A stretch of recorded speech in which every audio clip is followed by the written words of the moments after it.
بسم الله الرحمن الرحيم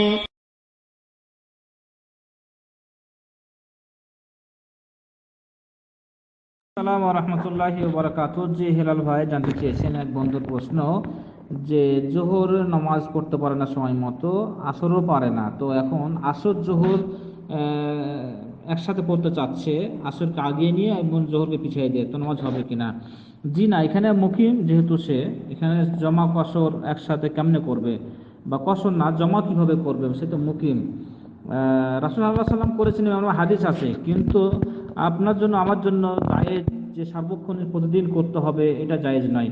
হ্যাঁ, কোনো কারণবশত জমা করতে পারে, বৃষ্টির কারণে অথবা কোনো আরো আশঙ্কা ভয় আছে সে কারণে করতে পারে, কিন্তু এটা তো কারণ না, এটা তো হলো দুনিয়াবি কারণ। দুনিয়াবি ইনকামের জন্য আমরা ইনকাম করতেছি, আর নামাজকে করব একসাথে পড়বো, এটা হতে পারে না।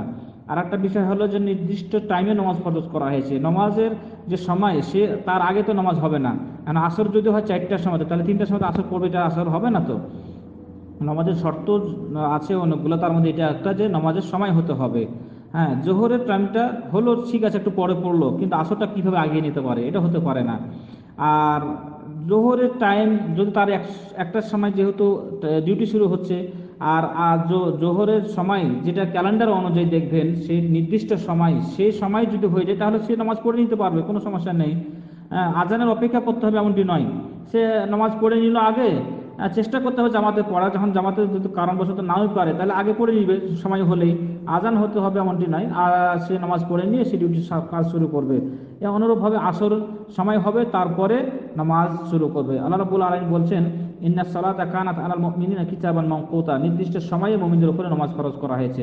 এখন সময়ের আগে কিভাবে নামাজ হয়, এটা হতে পারে না। চেষ্টা করতে হবে ছুটি নেওয়া 5 মিনিটের জন্য হলেও, বা কোনো কৌশলে টয়লেটের কৌশল করে গিয়েও তো সে নামাজটা পড়তে পারে, যদি এরকম মানে সন্ন্যাসী কোম্পানি হয় বা খারাপ হয়, তাহলে সে কৌশলতেও সে সময় নামাজটা পড়ে নিতে পারে। 5 মিনিট সময়, বেশি সময় তো লাগবে না।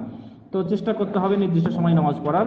আল্লাহ রাব্বুল আলামিন সেই তৌফিক দান করুক। দুনিয়ার জন্য আমরা সবকিছু করতে পারছি, কিন্তু নামাজের জন্য, আল্লাহর জন্য বা পরকালের জন্য কিন্তু পারি না। আল্লাহ রাব্বুল আলামিন সেই সহজ আমাদের পথ করে দিন, এবং আমরা যেন সেটা করতে পারি, সেই তৌফিক আমাদের দান করুক। জাযাকাল্লাহ।